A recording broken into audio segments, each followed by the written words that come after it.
예, 언약이란 말씀으로 은혜 받기를 원합니다. 예, 이 정치인들을 이렇게 보면 이제 공약을 해놓고 다리를 놓겠습니다. 또 길을 내겠습니다. 이렇게 여러 가지 공약을 해놓고 국회의원들 이렇게 보면 공약을 해놓고 선거 지나면 이제 그 공약이 온데간데 없이 이렇게 사라지는 경우가 참 많은 것 같습니다. 사람들은 많은 약속을 하지만은 그 약속을 잘 이룰 수 있는 힘이 없습니다. 국회의원이 공약을 했지만은 돈이 없으면 예산이 없으면 또 될 수가 없고 또 다수의 의견을 또 모아서 합의를 모아야 되는데 그런 것도 쉽지 않고 참 우리 인생은 그러한데 그러나 이제 우리 하나님의 약속은 너무나 확실합니다. 정확합니다. 시계가 시간을 잘 알려주듯이 하나님의 이 언약, 하나님의 말씀은 반드시 이루어집니다. 한 번도 우리 하나님은 약속을 지키지 않는 적이 없습니다. 우리 사람들은 보면 거짓말쟁이가 참 많잖아요. 요즘 유튜브, 인터넷 뉴스 보면 가짜 뉴스가 많아요. 1년 전에 뉴스도 돌아다니고 또 근거 없는 가짜 뉴스도 많고 카더라 이러면서 참 이런 게 많은데 그러나 이제 우리 하나님은 하나님의 약속은 너무나 진실하고 너무나 확실합니다. 그래서 여러분 신구약 성경의 말씀을 읽으시고 그 말씀을 붙드시고 그 하나님의 신실하심을 의지하고 순종하시면 분명하게 여러분은 인생을 승리하며 복된 삶을 살 수 있게 될 것입니다. 그래서 민수기 23장 19절에 하나님은 사람이 아니시니 그러니까 하나님은 사람과 다르다는 거죠. 하나님은 사람이 아니니 또 옛날 성경에는 인생이 아니시기니 이래야 되겠죠. 사람은 늘 넘어지고 약속 잘 못 지키지만은 그러나 우리 하나님은 사람이 아니시니 거짓말을 하지 않으시고 하나님 거짓말 안 하십니다. 그래서 그러나 이제 사단 마귀는 요한복음 8장 44절에 보면 사단 마귀는 거짓의 압이라 그랬습니다. 사단 마귀는 사람들을 유혹하여 그릇된 길로 멸망의 길로 이렇게 거짓의 길로 인도하는 전문가가 사단 마귀입니다. 많은 사람들이 사단 마귀에게 속고 살아갑니다. 우리 하나님은 어찌 그 말씀하신 바를 행하지 아니하며 하신 말씀을 실행하지 않으시랴. 하나님의 말씀은 믿어도 좋습니다. 신뢰도 좋습니다. 그래서 이제 주식시장에 보면 여러 가지 회사에 대한 그 정보들이 흘러나와서 A 회사에 주식을 사면 좋다, 대박을 터뜨린다 이러면서 사업이나 상품에 대한 이제 소문이 흘러나와서 돈을 투자했더니 나중에 보니까 또 아니고 이러면서 요즘 이제 옵티머스 주식 사건을 인해서 많은 사람들이 피해를 입었지 않습니까? 그것이 이제 하나의 예가 될 수 있는데 그러나 이제 세상에 것은 변하고 거짓이 많고 속기도 하고 그렇지만은 하나님의 약속은 실수가 없고 변함이 없고 영원하고 너무나 확실하다는 것입니다. 오늘 이제 6장 1절 말씀에 보니까 여호와께서 모세에게 이르시되 이제 내가 바로에게 하는 일을 내가 보리라. 강한 손으로 말미암아 바로가 그들을 보내리라. 강한 손으로 말미암아 바로가 그들을 그의 땅에서 쫓아내리라. 여기 보면 이제 이스라엘 백성들이 가나안 땅에 바로의 노예로 종으로 살고 있었습니다. 이제 때가 되매 400년 세월이 지났습니다. 때가 되매 이스라엘 백성들이 하나님의 이름을 부르며 또 살려달라고 구원해달라고 이렇게 부르짖고 기도하였더니 하나님께서 그 기도에 응답하시고 그래서 바로의 손에서 풀어주리라, 해방시켜 주리라, 이렇게 약속을 합니다. 일제시대 때 우리가 해방운동을 많이 했잖아요. 그래서 만주에서, 중국에서, 이렇게 해외에서 독립운동가들이 많은 노력을 했고, 그 열매로 마침내 우리는 이제 해방이 되었습니다. 그래서 하나님은 불가능할 것 같지만은 하나님께서는 불가능한 것을 가능하게 하신 분입니다. 여기서 특별히 우리가 또 눈여겨봐야 6장 1절에서 여기 보면 반복되는 단어가 있습니다. 강한 손이라 그랬습니다. 강한 손으로 말미암아, 또 강한 손으로 말미암아, 두 번이나 이렇게 반복이 되고 있습니다. 하나님의 손은 강합니다. 사람들 중에도 팔씨름 잘하고 힘이 센 사람 있지만은 하나님의 손은 그것과 비교할 수가 없습니다. 그래서 하나님은 천지 만물을 창조하신 능력의 손인 것입니다. 이 강한 손은 하나님의 능력과 힘을 상징하고 있습니다. 2절 말씀 보니까 하나님이 모세에게 말씀하여 이르시되 나는 여호와니라. 하나님께서 자기 이름을 말해줘요. 어떤 사람들은 전도 잘하는 방법 중에 하나는 그 사람을 기억하고 그 사람의 이름을 불러주는 겁니다. 또 보니까 많은 사람들이 이제 뭐 시장에서나 길거리에서나 뭐 마트에서나 사람들 자주 만나지만은 그 사람의 이름을 부르지 않고 기억하지 않으니까 자주 만나도 개인적인 관계가 잘 맺어지지 않습니다. 그런데 이제 자주 몇 번 만나면 또 이렇게 선생님 이름 좀 물어봐도 되겠습니까? 이러면서 이름을 알고 이름을 불러주고 이렇게 누구시 뭐 경숙씨 뭐 이런 식으로 이제 이름을 불러준다면 이렇게 더 친근감이 있고 또 개인적으로 생각하는 그런 게 있지 않습니까? 이름을 불러주고 모든 생활에 인간 생활의 시작은 이름부터 시작이 되잖아요. 누구누구부터 이름.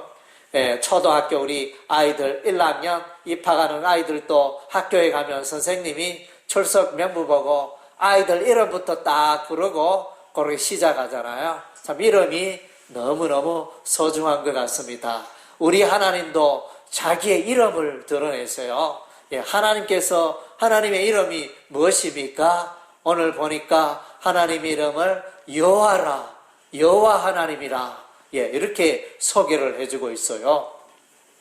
그런데 여호와 이 단어는 보니까 히브리어로 그 철자가 보니까 요드, 그 다음째 해, 와우, 해 이렇게 신성문자 4글자로 이루어져 있습니다. 그래서 여호와 하기도 하고 야훼, 야훼, 야훼 이런 식으로 이제 이 발음이 이제 조금 누가 어떻게 해석하느냐 조금 다르게 발음할 수 있는 그런 여지가 있는데 그래서 이제 여호와 하나님입니다. 그래서 이제 이 여호와 하나님은 너무나 거룩하고 놀라운 이름이기 때문에 아무나 하나님을 이름을 잘 부를 수가 없습니다.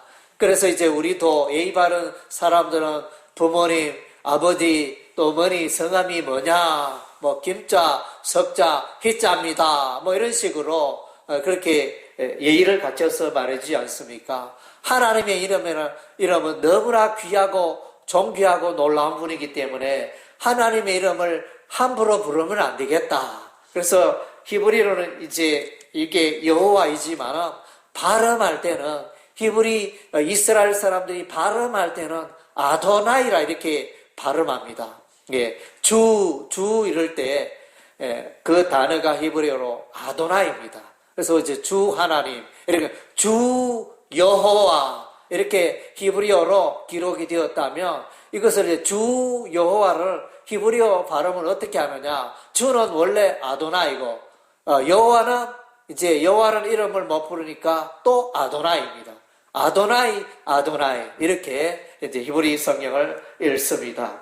그래서 이제 이 여호와라는 이름이 창세기 2장 4절에 처음으로 나타납니다. 여호와 하나님, 여호와라는 이름이 창세기 2장 4절에 처음으로 나타나고, 그럼 우리가 잘 알고 있는 창세기 1장 1절에 하나님이 천지를 창조하시느라 그랬는데, 그 하나님은 히브리어로 뭐로 되어 있느냐? 거기는 이제 엘로힘으로 됩니다. 엘로힘. 창세기 1장에 하나님이라는 단어는 다 히브리어 엘로힘으로 이렇게 기록이 되어져 있습니다. 하나님께서 이제 성경을 보다 보면 여러 가지 명칭이 나오는데, 예, 엘로힘의 하나님, 여호와 하나님, 이렇게 1장, 2장에 그렇게 나타나 있습니다. 그리고 이제 3절에는 이제 전능하신 하나님이 나타납니다. 내가 아브라함과 이삭과 야곱에게 전능의 하나님으로 나타났으나 나의 이름을 여호와로는 그들에게 알리지 아니하였고, 예, 전능하신 하나님, 영어로는 Almighty, 히브리어는 사다이, 뭐 엘사다이, 뭐 이런 이제 용어가 있지 않습니까? 할 때 이제 엘은 하나님을 말하고 사다이는 전능하다 이런 의미가 되어집니다. 예, 그래서 사람은 할 수 없는 일이 많지만은 하나님은 할 수 없는 게 하나도 없습니다. 우리가 이제 여러분 다니엘서를 읽지 않습니까? 다니엘서의 주제는 뭐냐면 이 온 세상을 다스리고 주관하시는 분이 여호와 하나님이시다. 그것을 보여주고 있어요. 그래서 이 세상 나라는 예를 들면 우리가 구약 성경에 애굽 나라 있고, 그 강대국이라 하죠. 애굽 나라, 또 이제 아수르 나라, 다음에 바벨론 나라 다음에 페르시아 다음에 헬라 제국, 알렉산더 대왕이 있는 헬라 제국, 그 다음째 로마 나라, 이렇게 이제 강대국들이 이제 계속 일어납니다. 이런 강대국의 흥망성쇠. 그래서 신라 나라는 천년 세월 동안 있었지만은 그 나라는 사라졌습니다. 역사 속에 사라졌습니다. 이 많은 나라들도 다 이제 흥망성쇠를 거듭합니다.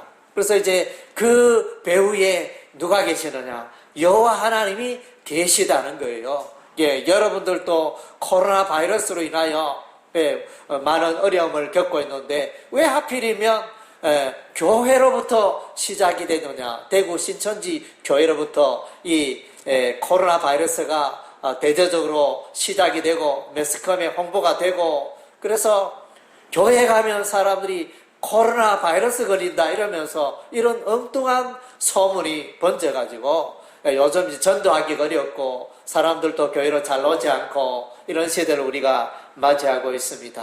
그러나 이제 이 코로나도 그 배후에 하나님이 계십니다. 물론 이제 사단 마귀가 다니면서 악한 일을 하지만은 하나님께서 허락하셔야 할 수 있는 거고, 모든 것이 욥기 1장에 보면 이 사단 마귀가 온 땅을 두루 다니다가 하나님 앞에 나와가지고, 하나님, 제가 욥의 삶을 열심히 지켜봤습니다 이러면서 그렇게 이야기하니까 욥이 까닭없이 여호와 하나님을 경외하리까 이러면서 질문하니까, 그래 이제 좋다 그러면 욥의 생명을 끊어서는 안 되고, 그럼 욥에게 이렇게 이리 하라 이렇게 허락을 맡아가지고 사단 마귀가 욥을 괴롭히고 욥의 건강을 빼앗고 재산을 빼앗고 자녀의 생명을 빼앗고 이런 일들이 이제 욥기서에 나타납니다. 그래서 오늘날 코로나 바이러스 이 배후에 하나님이 계십니다. 우리가 볼 때는 또 이런 악한 일이 왜 우리에게 일어나느냐 이렇게 해석이 되지만은, 그러나 이제 모든 것을 합력하여 선을 이루시는 하나님의 우리가 알 수 없는 또 다른 계획이 있다는 것입니다. 예, 그래서 이제 이 코로나 바이러스도 우리 하나님이 또 넉넉히 이기게 하시고 헤쳐나가게 하실 줄로 믿습니다. 예, 4절에 보니까 가나안 땅 곧 그들이 거류하는 땅을 그들에게 주기로 그들과 언약하였더니 하나님이 이스라엘 백성들에게 약속을 하셨습니다. 언약을 하셨습니다. 그게 뭡니까? 가나안 땅을 너에게 주겠다. 애굽 땅에 400년 동안 살았는데 그 가나안 땅을 젖과 꿀이 흐르는 가나안 땅을 너에게 주리라. 우리 하나님이 그렇게 언약을 하셨습니다. 그 언약이 때가 되매 400년 세월 지나서 하나님이 그 약속을 이루기 위해서 모세를 부르십니다.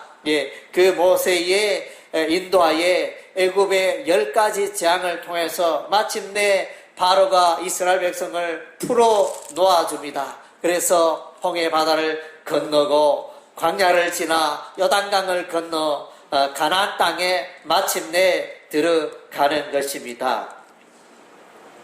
하나님께서 이제 이 약속을 하셨는데 하나님께서 그 약속을 이루어 주셨습니다. 5절 말씀 이제 애굽 사람이 종으로 삼은 이스라엘 자손의 신음 소리를 내가 듣고 나의 언약을 기억하노라.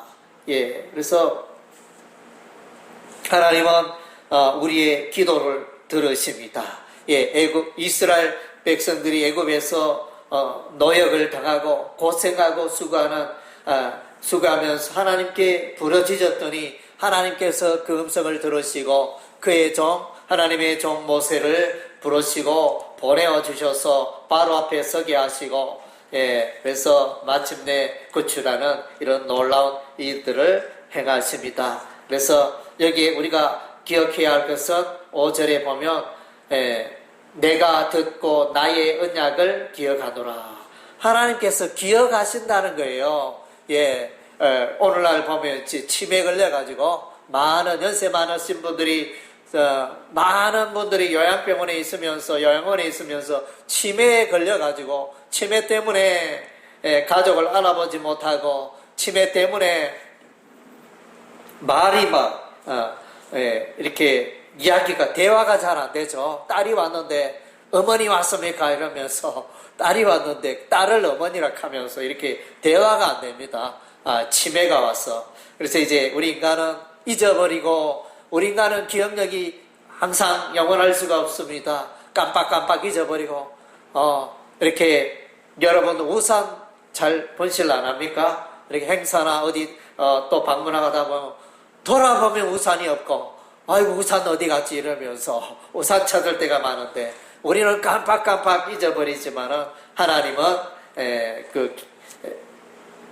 잘 기억을 잊어버리시는 그런 하나님이 아니십니다. 하나님은 400년 전에 말씀하셨던 그 약속, 그 언약을 되새기고 기억하시고 그 약속을 오늘 이루어 가시는 것을 우리가 발견하게 됩니다. 6절은 이제 여러분이 또 눈여겨봐야 할 말씀입니다. 귀한 소중한 단어가 많이 나타나는 말씀입니다. 구원에 관하여, 특별히 구속에 관하여 소중한 단어들이 나타나 있습니다. 그러므로 이스라엘 자손에게 말하기를 나는 여호와로라. 내가 애굽 사람의 무거운 짐 밑에서 너희를 빼내며 그들의 노역에서 너희를 건지며 편팔과 여러 큰 심판들로서 너희를 속량하여. 그래서 여기에 보면 이제 눈여겨봐야 할 세 단어가 있는데 빼내며 너희를 빼내다 히브리어로 야차라는 단어를 쓰고 있고 그 다음 주에 너희를 건지며 히브리어 나찰이라는 히브리어 쓰고 있고 그다음 너희를 속량하여 가알이라는 히브리어를 쓰고 있습니다. 그래서 또 어떻게 의미가 좀 비슷비슷하죠. 너희를 빼내며 너희를 건지며 너희를 속량하여 이렇게 구원, 구출, 구속에 대해서 이제 이런 여러 가지 단어로 설명해 주고 있습니다. 여기서 이제 너희를 속량하리라, 속량이라는 이제 단어가 나오는데 좀 어려운 단어인데 이것은 이제 구속하다 이런 의미고 대사다, 다시 사다, 도로 잃었던 것을 도로 찾다 이런 의미가 됩니다. 이스라엘 백성들은 희년이 되어지면 팔았던 논밭을 다시 돌려받습니다. 희년이 되면 또 노예로 종이 되었다가 다시 해방되어지는 그런 일들이 있었습니다. 이것이 이제 구원, 구속, 성량이라는 그런 의미가 됩니다. 저도 이제 한 1년 전입니까? 제가 애지중지하던 오랫동안 써왔던 도장을 잃어버렸어. 나무 도장을 분실해가지고 이 도장이 어디 갔나 이러면서 여기저기 아무리 찾아봐도 보이잖아요. 이상하다. 내가 깜빡했나? 내가 은행이나 다른 데서 깜빡했나? 아무리 해도 이렇게 그거는 아닐 것 같은데. 그런데 찾아보니까 도장은 안 보이고. 그래서 이제 새 도장을 파가지고 또 동사무소에 가서 인감 갱신 신고를 하고 새롭게 인감을 하나 파가지고 이렇게 했는데, 그런데 한 6개월이나 한참 뒤에 도장이 떡 나왔어요. 어디서 나왔는지 나와가지고 참 기뻤는데, 잃어버렸던 도장을 다시 찾게 돼가지고, 그래서 이 도장 자체가 비싸서 그런 건 아니지만 이 도장과 함께 추억이 있고 여러 가지 그런 이제 소중한 물품이다 보니 애지중지하던 물품이니까 되찾으니 참 이렇게 너무너무 기뻤습니다. 마찬가지로 하나님께서 우리를 구원해주고 구속해주고 구출해준다는 것은 그런 의미가 있습니다. 그래서 이제 우리는 하나님 품에 안기게 된 것입니다. 7절에 보면 너희를 내 백성으로 삼고 나는 너희의 하나님이 되리니, 나는 애굽 사람의 무거운 짐 밑에서 너희를 빼낸 너희의 하나님 여호와인 줄 너희가 알지라. 여기서 이제 소중한 말씀이 있습니다. 소중한 이거를 일컬어 저는 이제 공식 문구라 이렇게 보여주는데, 너희를 내 백성으로 삼고 나는 너희의 하나님이 되리니, 이것이 구약 성경의 신구약 성경의 중요한 주제입니다. 이것을 이제 다르게 표현하면 임마누엘이라 그럽니까? 임마누엘의 하나님. 임마누엘은 하나님이 우리와 함께 하신다 이런 의미거든요. 그래서 이제 우리는 예수 믿어 하나님 백성 되고, 그러면 그 순간부터 하나님은 우리와 함께 하시고 이런 사건이 일어납니다. 그래서 이것은 이제 대단히 중요한 그런 이제 문구가 되어집니다. 너희를 내 백성으로 삼고 나는 너희의 하나님이 되리니. 그래서 하나님께서 자주 즐겨 사용하시는 문구가 되어지면 성경 여러 곳에서 이런 것이 이제 반복하여 에스겔서에도 나오고 이렇게 이사야서에도 나오고 이렇게 이제 이 문구는 여러 곳에서 이렇게 발견되고 있습니다. 8절에 보면 내가 아브라함과 이삭과 야곱에게 주기로 맹세한 땅으로 너희를 인도하고 그 땅을 너희에게 주어 기업을 삼게 하리라. 나는 여호와라 하셨다라. 기업. 이 기업은 상속 재산인 것입니다. 영원한 기업. 이 땅에 모든 것은 다 사라지고 내가 죽으면 다 의미가 없습니다. 내가 10억 재산이 있어도, 내가 100억 재산이 있어도, 내가 숨을 거두면 그 순간부터 나와는 아무 관계가 없습니다. 그래서 그러나 이 하나님이 우리에게 주신 기업, 천국 기업, 이것은 이제 영원토록 나와 함께하고 나의 소유가 되고 나의 상속이 되고 나의 유산, 유업이 되는 영원한 삶을 말씀해 주고 있습니다. 그래서 여러분이 생각해 보세요. 여러분의 집안에 또 소유가 많고 좋은 아파트가 있고 또 이렇게 자동차도 있고 많을지라도 내가 이제 연세가 많아가지고 요양원에 떡 있다면 그 많은 재산들이 나와는 아무 관계가 없는 것입니다. 다 세상의 것은 지나가지만은 하늘나라, 하나님 나라의 것은 영원한 기업이라. 그 영원한 것에 우리 인생을 투자하고 드리는 것이 인생의 지혜다. 그것을 이제 말씀해 주고 있습니다. 9절 말씀에 모세가 이와 같이 이스라엘 자손에게 전하나 그들이 마음의 상함과 가혹한 노역으로 말미암아 모세의 말을 듣지 아니하였더라. 예, 진실을 말하는데 놀라운 것을 설명하고 말하는데 예, 가나안 땅으로 너희를 인도하겠다 이러니까 무슨 이야기 하느냐? 네가 네 혼자서 모세 당신 혼자서 어떻게 바로의 그 군사를 이기고 세력을 이기고 우리를 빼내서 가나안 땅으로 인도할 수 있겠느냐? 말도 안 된다. 하여튼 이제 그런 식으로 해서 사람들이 듣지 않았습니다. 오늘날 이제 우리가 예수 믿으면 구원받고 천국 갑니다. 많은 사람들에게 전하지만은 많은 사람들은 이렇게 정신 이상자가 이야기하는 것처럼 그것은 정말로 아무 의미가 없고 그거는 너희들이 하는 이야기고 나와는 아무 관계가 없어 이러면서 대다수의 많은 사람들이 예수의 말씀에 신구약 성경의 말씀에 복음의 진리 예수 그리스도의 십자가와 부활의 이 사건에 귀를 기울이지 않습니다. 이 세상 종말에 하나님의 심판이 있다는 것에 대해서도 귀를 기울이지 않고 있습니다. 그래서 모세의 말을 듣지 않다 이 말은 듣는다 이 말은 히브리어로 사마라는 단어고 이제 듣는다는 것은 순종하지 않았다 이런 의미도 됩니다. 하나님은 이제 언약하신 하나님입니다. 예, 하나님은 이제 우리가 구약 성경을 신구약 성경을 읽어보면 하나님은 많은 약속을 하고 계십니다. 언약이라 그러죠. 예, 예를 들면 이제 아담 언약이 있습니다. 아담 언약은 하나님께서 에덴 동산에서 아담과 하와에게 이 동산에 많은 그 과일 나무는 이제 너희가 따먹어도 좋은데 선악을 알게 하는 나무에 그 열매는 따먹지 마라. 먹는 날에는 정령 죽으리라. 이것이 이제 하나님과 아담 사이에 세운 언약입니다. 예, 아담 언약인데 이 아담 언약을 이렇게 하나님의 이 언약을 지키지 않으므로 아담에게 사망이 찾아왔습니다. 정령 죽으리라. 예, 그러니까 아담의 이 언약에 불순종함으로 오늘날 사람이 죽는다는 것입니다. 죄 때문에 다르게 아담의 죄악으로 우리가 죽는다는 것입니다. 그리고 이제 노아 시대에 하나님이 또 언약을 보여주셨습니다. 예, 무지개를 보이면서 우리 하나님 말씀하시기를 다시는 내가 물로서 세상을 심판하지 아니하리라. 이렇게 우리 하나님, 물론 이제 노아의 언약은 보존 언약이고 또 생육하고 번성하라 이런 언약도 여러 가지 있지만은 제가 이제 한 가지만 지금 이야기를 하고 있습니다.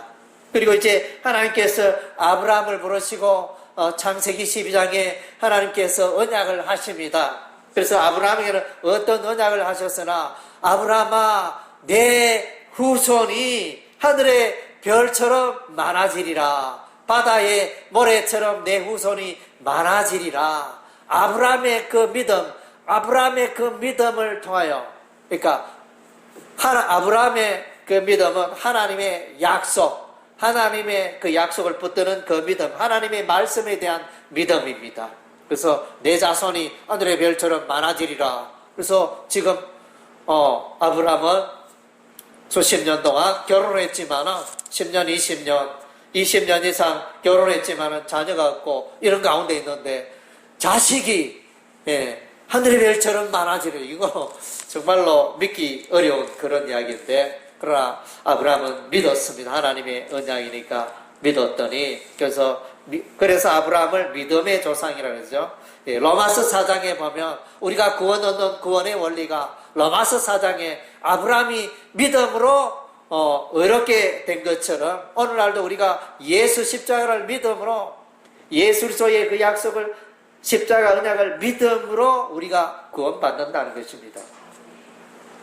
예, 아브라함의 언약은 내 후손이 번성케 되리라. 이런 이제 복음 안에서 예수 안에서 많은 사람들이 하나님 백성 되는 이것을 이제 말씀해주고 있습니다. 모세 언약이 있습니다. 모세 언약은 뭡니까? 시내산 십계명 두 돌판을 받고 이제 십계명 언약이죠. 십계명 언약은 뭡니까? 십계명은 이제 하나님 사랑 1계명에서 4계명 하나님 사랑 5계명에서 10계명은 이웃 사랑 예, 어떻게 보면 사랑의 계명인데, 그래서 이 십계명의 계명을 지키며 그 집안이 후손이 잘 되고 복을 받는다. 반면에 이 십계명 모세의 언약을 지키지 않는 자에는 하나님의 저주가 임한다. 이런 내용들이 이제 신명기 말씀에 이렇게 해석이 되어져 있습니다. 그래서 십계명 말씀, 오늘날도 예수 믿는 오늘 우리도 십계명의 말씀을 따라 순종하며 살아가는 것입니다. 십계명으로 구원받는다는 게 아니고, 구원받는 것은 예수 십자가 보혈로 우리가 구원받지만은 우리가 이제 하나님의 백성으로 살아가는 데 있어서 이 십계명의 말씀을 지키고 붙들고 살아가면 하나님의 복을 받습니다. 예, 오늘날 여전히 오늘 우리도 이제 십계명의 말씀을, 십계명이 뭡니까? 예, 부모에게 효도를 하라, 살인하지 말라, 간음하지 말라, 거짓말하지 말라, 예, 이웃의 것을 탐내지 말라. 우리의 삶에 꼭 필요한 말씀들. 그러니까 하나님을 또 예배하고 안식일을 준수하고 이런 것들 다 이제 하나님을 경외하는 그 방법. 그래서 오늘날도 십계명 언약, 모세 언약을 붙들고 살아가면 우리가 복을 누립니다. 그리고 이제 다윗 언약이 있습니다. 다윗 언약은 하나님께서 이제 그 양을 치는 목동 소년 다윗을 부르시고 우리 하나님이 이제 약속해 주셨는데, 그래서 내 왕위가 영원하리라. 다윗의 후손들이 계속하여 이스라엘의 왕으로 다스리게 될 것을 약속하셨습니다. 그러면 이제 이스라엘 나라가 BC 586년에 예루살렘이 무너지고 바벨론의 포로가 되었는데 다윗 왕조가 끊어졌지 않습니까? 이렇게 질문할 수 있지만 메시아 예수 그리스도를 통하여 이 다윗 언약이 계속 하나님의 그 언약 약속이 계속 되어진다. 이렇게 신구약성경 해석을 하고 있습니다. 그리고 이제 우리가 기억해야 할 언약이 있습니다. 그 언약은 이제 메시아 언약입니다. 메시아 예수 그리스도 오심에 대한 언약이 있습니다. 그래서 이사야서 성경 7장 14절에 보니까 임마누엘의 아이 탄생하는 아이가 있는데 처녀가 잉태하여 아이를 낳으리라. 그 아이의 이름을 임마누엘이라 하리라. 그 이렇게 처녀의 몸에 예수님이 태어난다. 그래서 처녀 마리아의 몸에, 동정녀 마리아의 몸에 이 아기 예수님이 출생하잖아요. 남녀 관계에 의해서 아이가 태어나는 게 아니고 하나님의 성령의 권능으로 처녀가 아이를 얻는 이런 이것이 메시아 언약이 됩니다. 이사야 53장에 보면 예수님께서 태어나기 700년 전에 벌써 예언을 했습니다. 예수 십자가에 피 흘려 죽음으로 우리의 죄값을, 인류의 죄인들의 죄를 담당하리라. 이렇게 예언을 했습니다. 그래서 이사야서 4장 2절, 이사야서 4장 여호와의 삭 메시아를 예표하는 여호와의 삭이 등장합니다. 그리고 이제 이사야서 9장 6절에 보면 한 아기가 태어나는데 한 아기의 이름은 전능하신 하나님이라 모사라 기묘자라 평강의 아버지라 이런 이제 여러 가지 하나님에 관련된 명칭이 나오는데, 그래서 이 아기가 메시아라는 거죠. 또 거치는 반석, 이사야서 28장 16절입니까? 거기서 이제 거치는 반석, 그래서 반석이 되신 예수님을 또 말씀해주고, 또 이사야서 11장 1절에는 이새의 줄기에 한삭 메시아 예수 그리스도를 소개해주고 있습니다. 이사야서 32장 1절에는 이제 한 왕이 오는데 그 왕은 세상의 왕들과 다르다. 유다의 왕, 우상숭배에 앞장선 아하스 왕이라든가, 또 그 아버지 왕과는 또 대조적으로 하나님 경외하고 살았던 히스기야 왕이라든가, 이런 왕들과는 전혀 다른 그런 놀라운 왕, 공의롭고 정의롭게 세상을 다스리고 통치하시는 그 왕이 오신다. 그 왕이 메시아 예수님을 말합니다. 그리고 이제 예수님이 이 세상에 오셔서 빛이 되실 것이다. 이방의 빛이 되실 것이다. 이사야 42장 6절에 그렇게 말씀해 주시고, 또 이사야서 53장에 메시아, 십자가를 지시는 메시아, 이사야 61장 1절에서는 기름 부음을 받는 메시아 예수 그리스도, 기름 부음 받아서 하나님의 종으로 복음을 전하게 될 메시아 예수 그리스도를 예언해 주고 있습니다. 그래서 이제 우리가 성경을 보면 이런 성경에는 이런 하나님의 약속, 하나님의 언약이 가득하다는 것입니다. 보석과 같이 성경에 박혀 있다는 것입니다. 그 여러 가지 언약 중에 하나가 우리 하나님이 오늘 모세에게 가나안에 약속하기를 이스라엘 백성을 가나안 땅으로 인도하며 가나안 땅을 이스라엘 백성에게 주리라, 기업으로 주리라, 이렇게 약속하셨는데 그 약속이 그렇게 성취가 된 것입니다. 성경에는 많은 하나님의 언약이 있습니다. 이 언약은 누구냐? 붙드는 자에 거시는 것입니다. 붙드는 자가, 하나님의 언약을 붙드는 자가 누리는 것입니다. 다르게 표현하면 백지수표와 같습니다. 백지수표에 이렇게 기록을 하면 50만 원 기록하면 그 수표가 돈이 되잖아. 현금화되고 100만 원을 기록하면 그것이 100만 원의 현금처럼 효력을 발생하잖아. 그런 것처럼 신구약 성경의 말씀이 바로 이제 백지수표처럼 그런 이제 언약은 그렇게 이루어지는 것입니다. 특별히 이 많은 언약 중에 메시아 언약, 십자가 언약을 기억하고 붙들고 살아가시기 바랍니다. 요한복음 3장 16절 말씀에 하나님이 세상을 이처럼 사랑하사 독생자를 주셨으니 이는 저를 믿는 자마다 멸망치 않고 영생을 얻게 하려 하심이니라. 십자가의 언약입니다. 하나님의 아들, 하나님이 보내신 독생자 기름 부은 그리스도 예수를 믿는 자들은 영생을 얻고 구원받고 천국 간다는, 하나님의 백성 된다는 이런 이제 십자가의 언약, 메시아 언약을 붙드는 자에게는 다 하나님의 놀라운 구원이 값없이 공짜로 나타나고 이루어지는 것입니다. 할렐루야. 하나님의 언약을 붙들고 살아가시는 여러분 되시기를 주의 이름으로 축원합니다. 아멘.